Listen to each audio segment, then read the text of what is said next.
Hello and welcome, my beautiful audience, to another episode of Black Women Parlay. Today's episode is taking a little bit of a different turn because we're going to be talking about the famous Generation Z. And the thing about it is, like with everything, obviously we know there are loads of generalizations. Black women do this, white people do that, Generation Z do this, millennials do that, and so on and so forth. But because of how much Generation Z has been touted as changing our consumer habits and they're new into the workplace, and there's like difficulties within, and I'm putting this in inverted commas, difficulties working generationally, I wanted to have a conversation with somebody who I work with. Don't worry, she's under no obligation here to but to kind of get behind the wall of how does she feel as a member of this generation? Does she feel that Iyanu, do you feel that the media reflects what your generation really wants? How do you tie that all together? What is it that you think a lot of your peers want? So that's what we're going to be getting into today. And I think that's like a really nice topic to talk about, just because we're not getting any closer to, especially from the perspective of young Black women, we're not getting any closer to really building this robust pipeline and having Black women stay in organizations, or still not feel as though they still have to fight, even despite the fact that there's a lot more clarity about what they want and being more authentic. So without further ado, Miss Iyanu, can you tell our lovely audience who you are? Of course. Thank you so much, Leanne. So my name is Iyanu Joseph. I'm a final year student. I study international development with economics, and also in my spare time, I'm a freelance consultant with Benefactum Consulting, and really excited to be here today. So let's jump into it. Like, how do you generally feel? I'm not going to call it propaganda, but how do you? Sorry, I just tasted that coffee and it's gross, so that's just gonna go over there. How do you feel about when you read stuff about Generation Z? Do you feel like it really represents you and your friendship group in terms of career path, in terms of like what the media says you expect? Like, how do you feel about it usually, or is it just like, oh my gosh, this is another thing they're saying about us? It is interesting because when I think people think of like Gen Z, they think, oh, we're lazy, we don't want to work, we just want to get rich quick and all of these things. And I would say it's quite the opposite. For myself and for my friendship group in particular, I would say we're quite high achieving. We are aware of our skill set. We are also aware of where we can improve. So I would say in the kind of working arena, um, we do want to work. I think just being from a technological age, there's so much information out there that we want to kind of grasp hold of. And because there's so much information, there's information about businesses, information about reputation, we have the kind of advantage of being able to be aware of what we're kind of stepping into before we do so. So that's how people may think like maybe we're picky, but it's more like we're just informed in terms of what businesses have to offer us and what we can kind of the skills we can gain from there. I would also say that in terms of kind of like get rich quick, there's a lot of schemes out, I know, that for our age are aimed at us. But I think the pandemic has really shown the importance of stability, and being able to find a job that works for you, is flexible, and can really help you long term. Yeah. And it's really interesting. I mean, there is, so I'm gonna say it from the other side, and I would say there's two bits, right? There's the bit that I think about get rich quick, but I'm going to leave that to one side, and I'm going to talk about career progression, because I find, and you can correct me if I'm wrong, but I find that loads of the conversations around Generation Z is more around what, within the corporate context, is more around after 1 year of working, it's like, okay, so I need to be the boss. Or there's not necessarily I'm going to call it the foresight to understand that the career cycle or the progression cycle is not immediate. Mm, And that mm, salaries that you see on television mm, are exceptional as opposed to the rule. So like, I think when they were talking about the magic circle law firms offering graduates 140K, that is not the norm.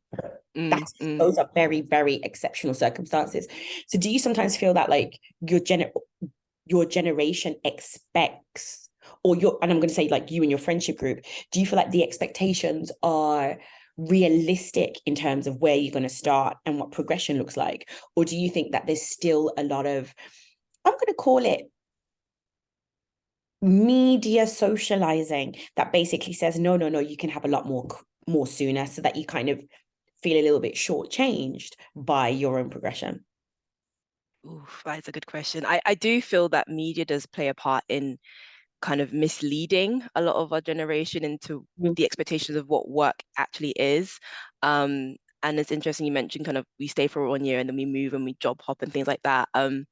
I think there are obviously kind of factors involved for people to then move along. Maybe they didn't, work out with relationships with managers.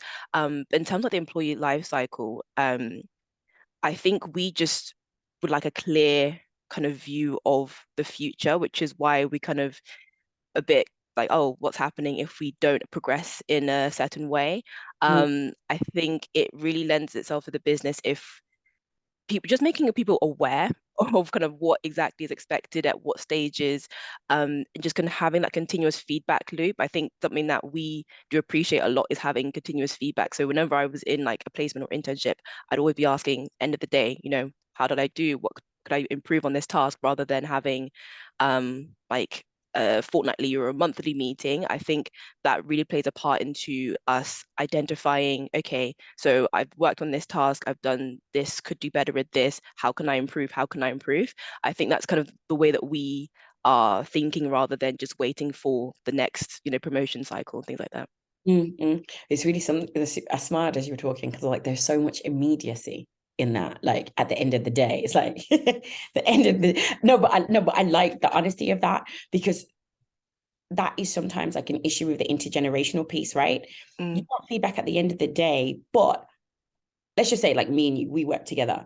Now, okay, I'm an immediate feedback kind of person, so that. So that's that. Like, just forget me for 2 seconds. But for a lot of people, that immediacy doesn't always give them enough time to be able to validate, have you made progress, or sometimes the details of your progress aren't correlative to the feedback that you might be looking for sometimes. You might want to know, did I do a good job on this? And in their mind, they're thinking, hold on, this isn't even the end of let's just say like you're meant to deliver a report and you're like, well, how was these first 2 pages? And they're like, well, there's still 25 pages of the report to go and I can't give feedback. Yeah. And I think this is a really, really important point in terms of feedback styles, communication styles, expectation delivery. What is it that you're looking to achieve here? And what is it that you're looking to get out of this situation? Because there's just a huge gap. And I think the shift that we're seeing within the workplace right now is manifold. We still have, and I'm including myself in this, a geriatric millennial who has been, that realistically speaking, the promotion speed and cycles haven't changed. Yeah. They're still realistically 3 to 5 years, right? But I think to your point, and I agree completely, is that what you're being fed is, in many cases, that technology is going to substitute hands-on experience, which it doesn't. Technology is going to substitute knowledge, but it still doesn't support the knowledge of doing the job. And I think that can sometimes be the real source of a breach in kind of intergenerational working, because someone might be like, yeah, I Googled it, or I found it on the internet, and it shows you, let's say, 10 components of this particular transaction, but really there are 100 components to that transaction that you can't get from being online. And I think these are the kinds of conversations that almost need to be had as more Generation Z go into the workplace, because I would say the largest difference between, I'm not sure about the younger millennials, but the largest difference between, like, I would say younger millennial or older millennials like myself and Generation Z is that we were definitely more aware of towing the company line. So it was like, this is where you work, this is what you do, and you don't have like I even wrote an article about this, and I did a podcast episode with Eleanor Meyerhofer earlier on, which was talking about personal brand. And you know, you weren't encouraged to have a side hustle. You were always encouraged to have the business that you're in be everything. Whereas now, like now, obviously, I run my own businesses, obviously, you know, but I run my own businesses, so it's very different for me. And I'm not, I understand from an organizational perspective why that's important, because they're thinking that is the main brand and we want to make sure that there's brand continuity. Yeah. But I feel as though, and you can tell me if I'm wrong, and I'd love to get your opinion on it. How do you feel about side hustles, personal brand, the expectations of employers for you? Another fantastic question. I would say because of technology, because of social media, and because people are starting to showcase their side hustles, I feel like at beginning side hustles more like a very like it's a hush kind of side hustle, whereas people are now kind of bring it a bit more to the forefront. Like, yes, I do you know my 9 to 5, but I also have this on the side. I'm also, you know, managing events. I'm also got a fashion brand or whatever. But so I feel like increasingly people are starting to realize the value of a side hustle. They're starting to realize that this is something that they own. This is something that they can control. They can kind of bring their own creative identity to that they might not be able to in their 9 to 5. Um, and I have a few friends who have kind of started their side hustles with like a gym brand and things like that. And it's actually really cool to see like them starting a business and being really entrepreneurial. And I think actually adds to what they can bring to work and what they can kind of bring to kind of the environment and colleagues and things like that. So I would say building a personal brand, and again, just referencing the podcast, which I rewatched yesterday because I was wanted to kind of get an insight, just kind of remind myself. But I think it's really, really important, especially because there's so much out there. It's important to differentiate yourself from, you know, just the work that you do. Mm-hmm. So would it be a deal breaker for you if an organization was very strict about what you could do as a side hustle, or even if you could have a side hustle? How do you feel, like how does that weigh up for you in terms of priorities? Mm. I would say right now, not so much, only because I don't have a side hustle. But I feel like Mm, if I was to build something and then being told that I couldn't, you know, progress with that, that would definitely be something to take into consideration, bearing in mind that a lot of companies would allow you to have a side hustle. So it would kind of be more looking at the business, asking them questions like, why wouldn't you let me have it? You know, and kind of getting their perspective on that. But I say right now, no. But if I was to in the future, I definitely would have a few more questions for that company. Yeah. yeah, yeah. No, because sometimes I do wonder, because I think that there is still quite a disjunct between where some organizations are versus the policies and procedures that they have to allow you to do stuff. And I can give an example. When I was working at a particular organization, I was going to start to write for a food magazine. And it had nothing to do with the job at hand, you know, but still Mm, I did the good thing, played the good citizen, went, told the compliance person, said, hey, look, I'm doing this, blah, blah, blah, blah, blah. And it went from me doing that as a good citizen to having to go through this massively complicated process to get approval from my mm, boss. And at the time, for me, it was one of the most disheartening mm, experiences, mm, because in that moment, what it affirmed to me as an employee was, you might only work at an organization only 80% of the time. You know, you spend 80% of your week in an organization, but actually they mm. control 100% of your life. Wow. Yeah. And when you realize that, or when I realized that, it definitely changed how I viewed the employer employee relationship, Yeah. because it made me think about why can't I, or why don't I have this space Mm, to be myself? Why don't I have the space to drive what it is I need to get done? mm, But by the same token, now that I'm a business owner, and this is the interesting change, I don't necessarily understand it in totality, the extent, but I do understand the need. And I think this is where it comes into the how. I understand the need to, A, as an individual, have your personal brand and also Mm. be able to express all sides of yourself because you are not just the work you do. Yeah. But I also now understand more clearly that there's a lot to be said about brand protection. And when I Yeah. look at it in terms of brand protection, I think about all those people, can't remember. There was this guy on a flight, and I don't remember where he worked, but he was being racist. And he was like, I work at XYZ firm.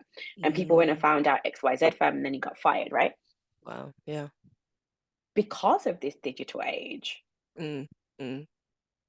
and the access to information, Yeah.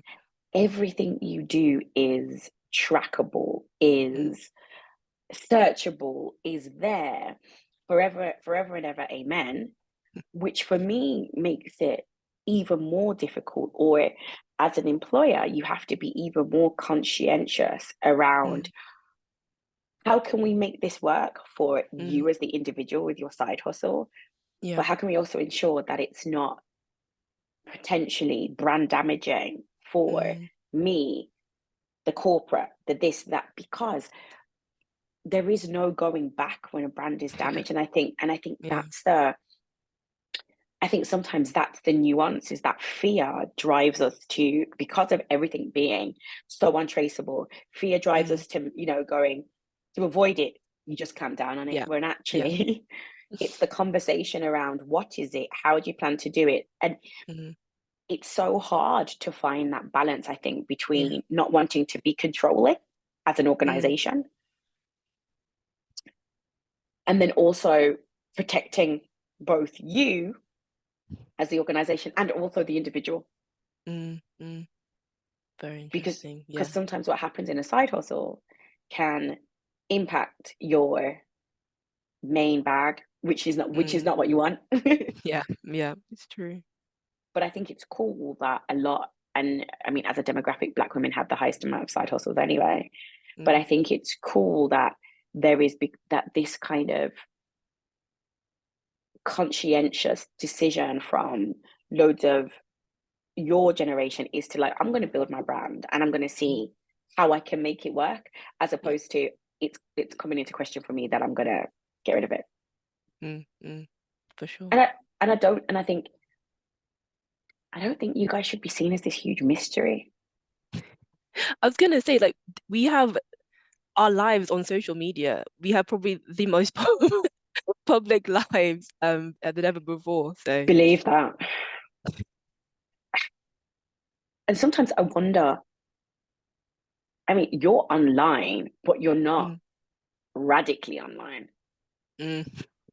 Like, This is let's be true.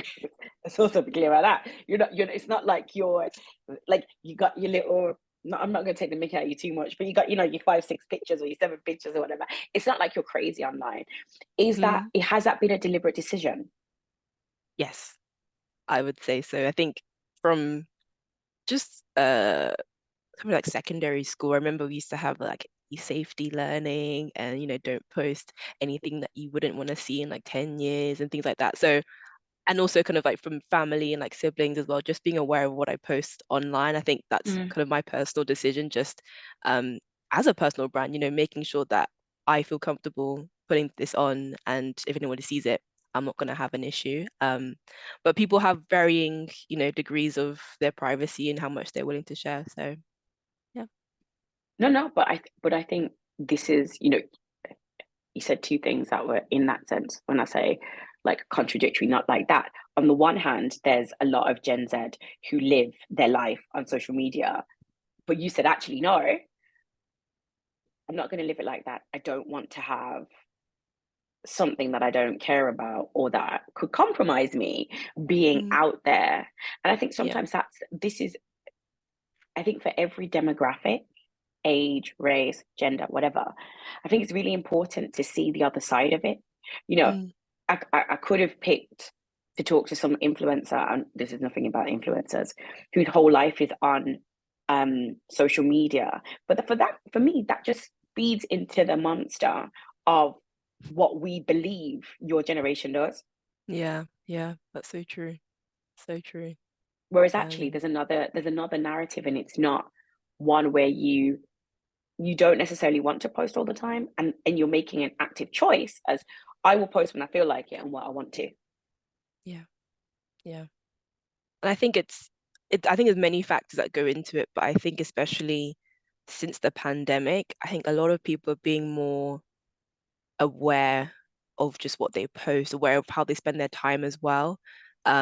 I think before the pandemic, I did used to take a lot more pictures, and it wasn't even like that great, but I just would just take pictures just for taking sake, just because like everyone else is doing it. But like I think like the pandemic probably aged us in a way that we won't know until, many years later. But just being aware of how you're spending your time and what you're prioritizing. So like when I'm seeing my friends, I wouldn't necessarily bring my phone out. I wouldn't necessarily like take pictures as often, just because I think we want to like live in the moment, which is really nice actually. I really kind of Mm, That's one good thing I think I've taken from the pandemic is like spend your time wisely.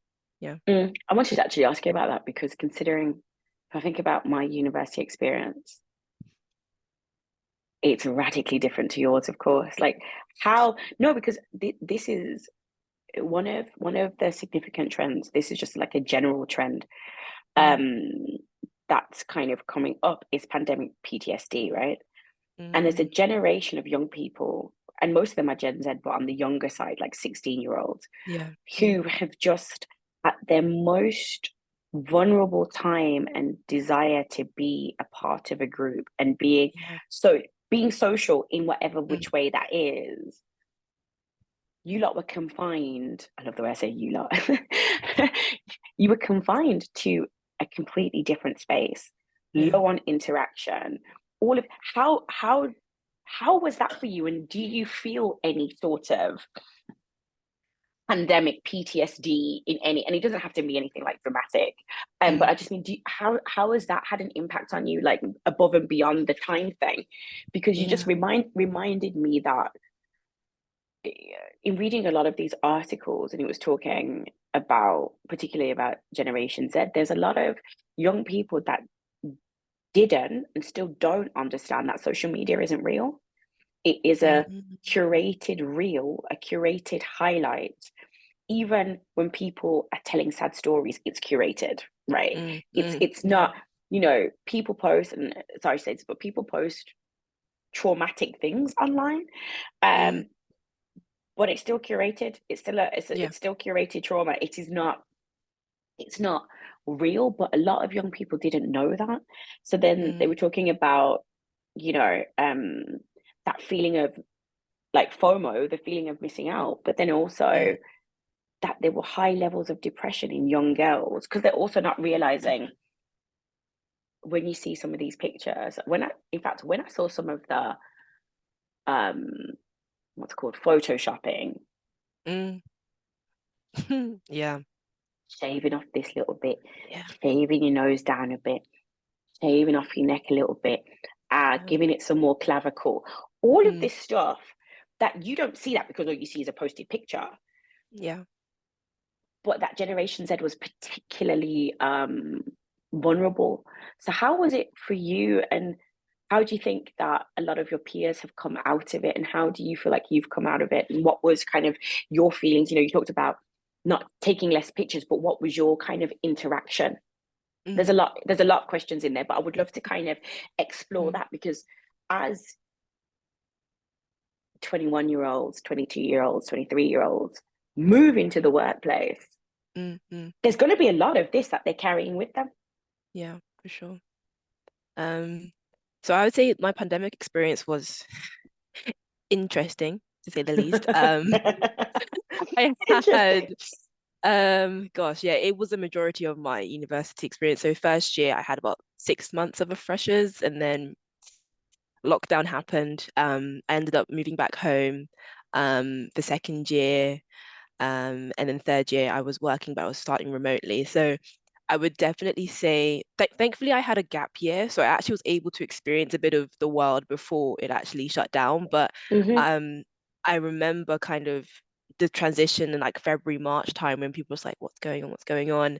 Then it actually happening, me having to like carry my stuff, like move, just take like the essentials, thinking I'd come back in 2 weeks, and I end up coming back for like 3 months. So I had all my stuff in university. I was at home. It was just a very weird time. Mm. And it was tough. It was very tough. I would say I'm quite a social person. I like being around my friends. I like hanging out with them.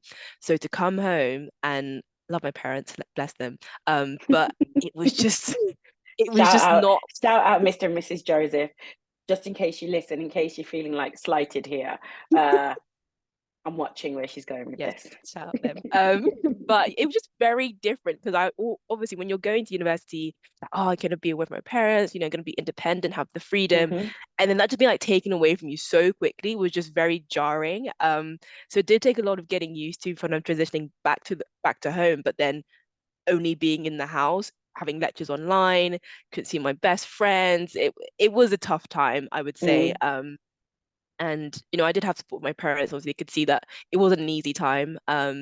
So I think I remember there was this app called House Party. Everyone downloaded it. It was basically like Zoom, but could like people could like hop in and out of like rooms, I just meet think some I like. saw it. I think like I didn't use it, but I think I know I saw it because it was like a big phenomena. Yep, yep. Yeah, yeah, yeah. So that came, and then it was TikTok, and I feel like that was kind of filling the void we had of like the social element of it. Mm, So I think that's probably where it could have stemmed from, where people may be thinking like this is the reality now, like whatever you see on social media is real because that's mm, all like people knew, that's all people were seeing. So definitely say that it was tough. And especially going into the workplace. So from my third year, I was out in industry, and the first few months were remote, and it was hard again because the team I was going into, a majority of them had been there for like 15, 20 years. So they'd all got, their a own bond. community. They've already had their bond. They know what they're doing. They've got the experience. And I'm coming in, bright-eyed, bushy tail going, oh my gosh, I got my first like proper job, but not really being able to kind of enjoy Do. it because Mm, I was just on Zoom with my manager and like, over email. And so yeah, I think I definitely feel like the transition to the workplace was again a very odd time because there mm, wasn't any social interaction.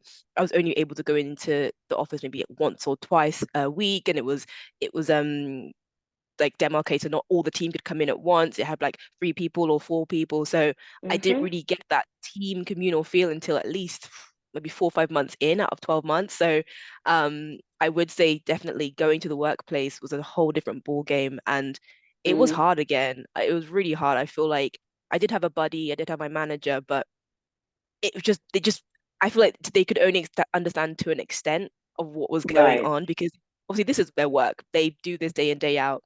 Okay, right. you're moving to Zoom, but you had Zoom meetings before anyway. It's just a higher frequency. Whereas I'm used to seeing people, being in person, going to see my friends and things like that. So I definitely feel again like the transition to the workplace was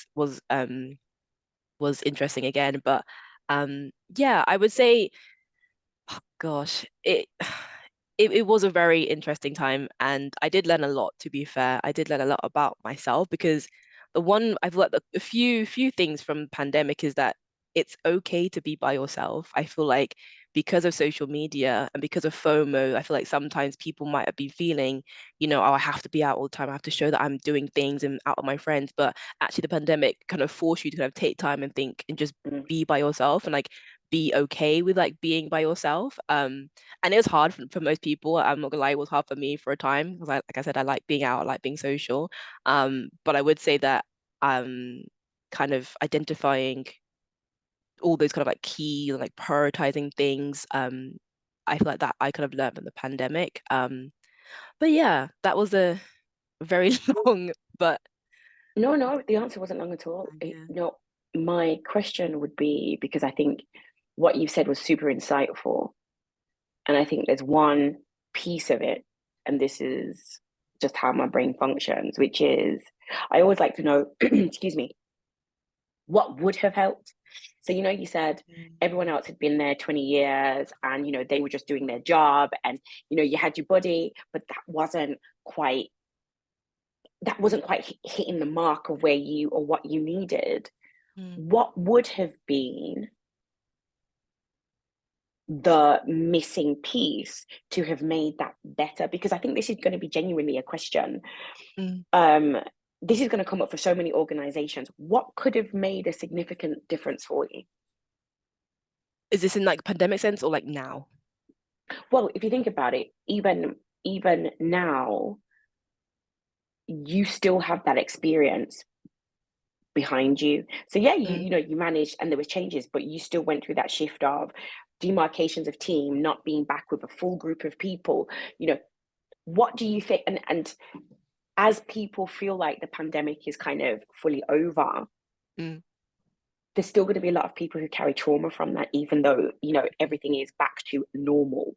mm, What do you think in that particular moment you would have needed to make it better? Because there will still be a correlation between that, your experience, and what some people might not be brave enough to talk about when they go into work mm, now. mm. Okay, let me think. So I would say one thing I did observe, so after my placement, I did an internship. Um, and because I'd had my placement experience, I was a bit more used to the corporate environment. Mm, But I did, kind of observe the other interns, and I was thinking like they clearly have not worked in the corporate space before. It was just it was just things you wouldn't you would think that young people would know to do or not to do. mm, Um, so, for example, being in meetings on their phone or just things like that that, you wouldn't expect people to do. But I feel like the pandemic kind of erased some parts of us that, you would expect to have.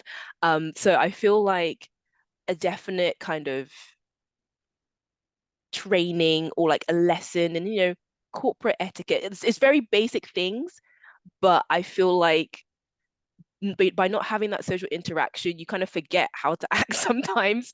mm, So mm, I feel like just the basic things, just, how to answer emails, how to mm, comport yourself when you're talking to people, what to say, just giving some pointers, some tips, because I feel like some people I feel like we're probably thrown in the deep end, especially like financial services. It's a very specific way of working sometimes. So I would say just have that practical element first of all, just kind of not assuming that we know everything because we don't claim to.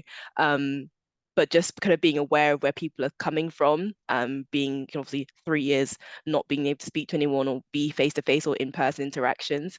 So yeah, definitely that practical element. But in terms of like well-being, I would say, for example, like in the team I was in, I think we would have benefited from like a team social, whether it was like virtual or in person, just mm. some time to be with everyone or as much as possible, just to kind of Right. actually put a name to a face or just, have a conversation with them outside of like the working environment. I think would have really helped. I do remember we had a few like well-being like resources that we were sent like every now and again by email.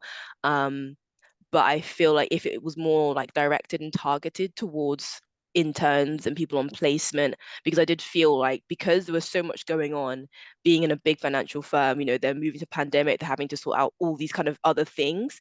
It did feel sometimes that we were kind of like left behind and just kind of forgotten Right. about. Not Um, prioritized because you're Not interns. prioritized. Right. Exactly. So I would say just continue to have those touch points because it's not always, although it's good to know to yourself, like, hey, if I need support, I'll go and speak to someone. But it's also really nice for someone to check in on you, like, hey, how's it going? How's your Mm, week been? mm-hmm, How's the work going? How are your relationship with your managers? Things like that. Because sometimes people aren't, confident enough to go out and say, actually, I'm not having a good time or I'm not having a good experience. So I think just having those regular touch points with like the younger generation in terms of starting work, because it can be quite daunting, kind mm-hmm. of going into that space where everyone knows so much and everyone knows everyone and you're just like, hello. Yeah, So yeah, I yeah. think those two main things. I think when you also think about it, I remember this was like ages and ages ago though. There was like a government program scheme where it was trying to help like young, what do they call them now? I always get wrong. I always get the phrase wrong. Disadvantage, young people from disadvantaged backgrounds. Is it that? But anyway, and they was trying to get them to do like training and Mm, like how to dress for an interview and how to fill out a CV and all this kind of stuff. And I think maybe you made a really good point, right? when you think about financial services, you think about, I'm gonna use the word caliber, the caliber of people Mm, applying for jobs and the caliber of people going to internships. There's probably that natural association that mm, because they come from XYZ university or they have XYZ background, they will know how to mm. comport themselves in meetings, when the reality is that probably their phones have been their best friend and the Yeah. portal to the world. That it Mm, wouldn't, I don't like the word etiquette somehow, but in that sense, it's mm. just kind of like some, I'm going to call them 101s, just some sort of like meeting 101s, email Yeah. 101s, just, because etiquette can sometimes feel formal. And I think Mm, it's that part about how can you provide an engaging way to introduce, I'm going to call it almost a soft landing, right? What yeah. you're saying is, don't exclude us because we're only interns. It's almost like, I think about the you know, hierarchy of full-time employed people, Mm. temps, Yes. interns, or sometimes it's Yeah. full-time employees, interns come before because they've got potential to become full-time employees. Then you've got the temps, Mm, and how organizations really stratify how they treat each of those groups, yeah. rather than being like, if everybody is going to be part of this organization, they deserve to have the same XYZ. And Mm, mm, I think that's a really valid point that you make, as in the assumption is based on caliber, based on XYZ, that this. But mm. let's start from a place of maybe we don't know. And let's start Yeah. from a place of not just interns not knowing, Mm, graduates might not know. Yes, they yes. might have done an internship there and there and there, but let's just make sure we Mm, set everybody up for success by yeah. establishing very clear boundaries and 101s, so that everybody Mm, is on the same page. So that even if you yeah. know it before, you can roll your eyes and say you don't care because you already know it. But you're catering to maybe that one person, Mm, that one mm, young girl who's sitting in the room that doesn't know and goes, oh, okay, mm. Yeah. this is it. And I really also Exactly. liked your idea about this kind of, team social. And you know how I feel about hybrid working. And I think, that's very much one of the things that I believe that any organization should be doing, is that if you're going to have hybrid working, you need to set aside time where you Yeah. make sure everybody comes into the office, not just for work. It can be, yes, the third Thursday of every month, everyone comes into the office. After that, we'll grab team lunch, or we'll grab team dinner, or whatever it is, to Mm, create these moments, as you said, or yeah. even online, to create these moments of building bonds. Zoom, you've got breakout rooms. I don't know about MS Teams, don't ask me about that. But you've got capabilities to create Yes. separate conversations, group Mm, conversations, all this kind of stuff. Um, so like I'm 100% with you that there are opportunities, and I think instead of the media positions Gen Z as demanding all of this stuff. They want to know about sustainability. They want to know about DEI. They want. But one of the things that we're not talking about is a lot of your generation is traumatized. The most mm, significant part in your life has been taken away yeah. from you, when you should Yeah. have been up and down a town, up and down the countryside, whether it was chilling, in a field with your mates or whatever it was, or traveling together. You didn't get to do any of that for almost Yeah. 3 years. Yeah. Mm-hmm. And this for me is one of the biggest parts of, we have to, and I'm not saying you guys, like your generation, are victims, no, but there is going to be a genuine large psychological fallout from this. Yeah. It's not, 100%. it's not, and it's very different. And this is for loads of people in general, but it's very different dependent upon, everyone goes to university not for the studying. Yeah, okay, you go. Yeah, you go because you're going to study, but it's not the main reason you go. You go to Yeah. meet people, you go to build your network, you go to party, all these social things. And for some people, it is just a means to an end. They want to study and move on to their careers or whatever. But that's been taken away, Mm, and that's a big deal. yeah. Yeah. For sure. For sure. And I think that changes, or that should change, the way employers Yeah. act and interact, more importantly, um, with you. Because Yeah. that's like, when you think about how wild it is, 3 whole years. Yeah. Just like that. Right, God. right. So that's what I'm thinking about. Mm, Like the real burden, or as in like the burden to deliver in that sense and to support and to be more, to take this human element in is to actually ask the question, how do you feel? What was your experience? Mm. Um, has this been acknowledged that this was a traumatic experience? Not for everybody, Mm. but for some. A good portion. Yeah. Mm. Right. And that's kind of, it's not the note I wanted to end the podcast on in that sense, but it's this part around, as I said, there's so many different ways to exist, but the Mm. trauma element of everything is being grossly understated Yeah. in Yeah. general, right? Not just Mm. even Mm. in general, but I've got 15 years on you, right? So, yes, I know, Yes. don't cry. Mm. Mm. But I've got 15 years on you, which means that having those 15 years means that I've still managed to experience loads of things Mm. pandemic free. Yeah, exactly. For me to have experienced a pandemic during my university years would have been a catastrophe. Like, Right. but the point is that your generation is being pushed to be resilient and almost erase that experience to go Mm. into the workplace. Yeah. Yeah. Yeah. That's so true. So I feel like as I'm talking to him a bit like I want our podcast to be called like the other side of Gen Z. Not because the narrative that you're talking about isn't the same one. It's not just about I want this, I want that. It's I don't live my life on social media. Not all of us do. I am very intentional about how I present myself because I do care about that.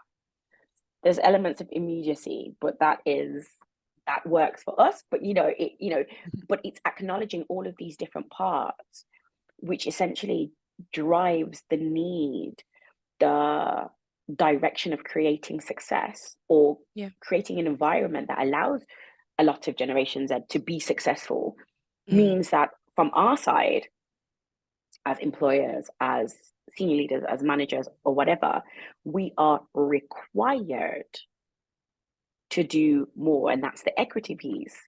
To Mm. in order to what's the word not engender, what's the other one, encourage that, that's the word I'm looking for.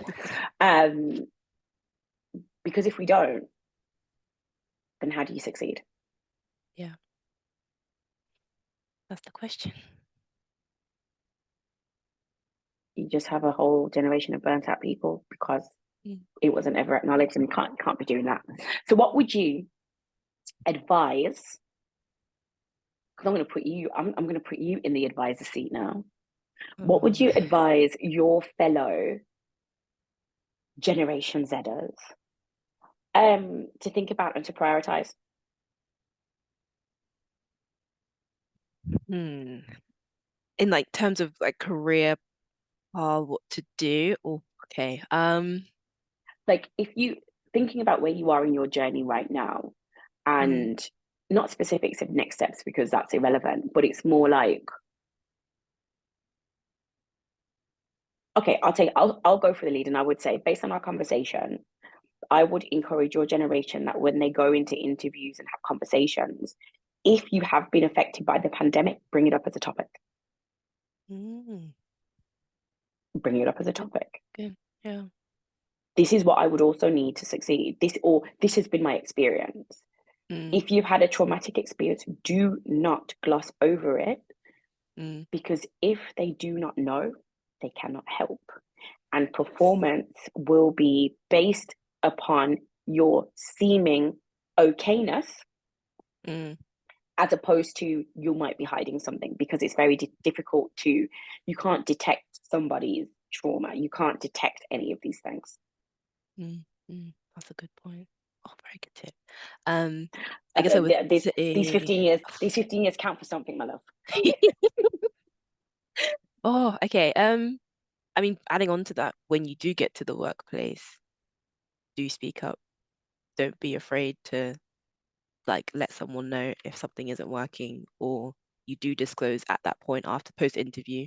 Um, because like I don't know if it's pandemic or just how we are, but I feel like sometimes because of what we see online, we just like, hustle, gotta grind, like just keep Keep your working head hard, hard, down. hard, keep your head down, focus, just do what you gotta do. But I feel like that does negate sometimes if you're not feeling up to it. What then? Right, What do you do then? right. So I would say don't be too hard on yourself. Allow yourself to feel whatever you need to feel, but also be feel comfortable enough to speak to someone about it, because if you don't speak about something, it only just continues to bubble inside of you until it gets to a point, and then it might be too late by then. So I would Mm, say just find someone in the workplace. It doesn't have to be your manager. It could be your buddy. It could be a colleague. Um, just find someone that you can speak to about these things. Because we've all been through it. I know we've all been through the pandemic. We all had different experiences, but we've all been through it. Um, so yeah, I'd probably say that as well. mhm. Yeah, that's it. I think, or if you don't have a buddy, then say that you might need one, right? It's Mm, it's not necessarily always on you to drive the solutions, not at mm, all. But it's recognizing that a lot of people don't know what they could be and what that can look like. And it's only through speaking about it mm, that you can actually drive anything. mm. So if you want your audience, if you want the audience to find you, where can they find you? You can LinkedIn? find in your LinkedIn. LinkedIn is where I'm at. You type my Are name, and you, it's a very unique name. is it really? Yeah. Well, relatively in the UK at least. Unique. I don't know. I don't know. Yeah. So you're just Iyanu Joseph. Yes, I'll spell it for you. Iyanu Joseph, like Mary and Joseph. Only you, like not even like the Joseph fashion brand, not even like, okay, you could have said Joseph from the Technicolor Dreamcoat, okay, fair play, but you're like Mary and Joseph. So And Easter's this coming is, up. oh yeah, true. This is so on Iyanu's brand, just so everyone knows. Like, I feel like I should give you the test at the end, but I'm not going to give it to you. Right. So anyway, as you all know, you know where to find me on Instagram at Leanne MM, on LinkedIn, Leanne Meyer, TikTok. I have no idea. I think it's Leanne Meyer as well. And Twitter, not that I really use it, is at Leanne Meyer 5. So thank you all for listening to us today, and we wish you a wonderful day. Bye.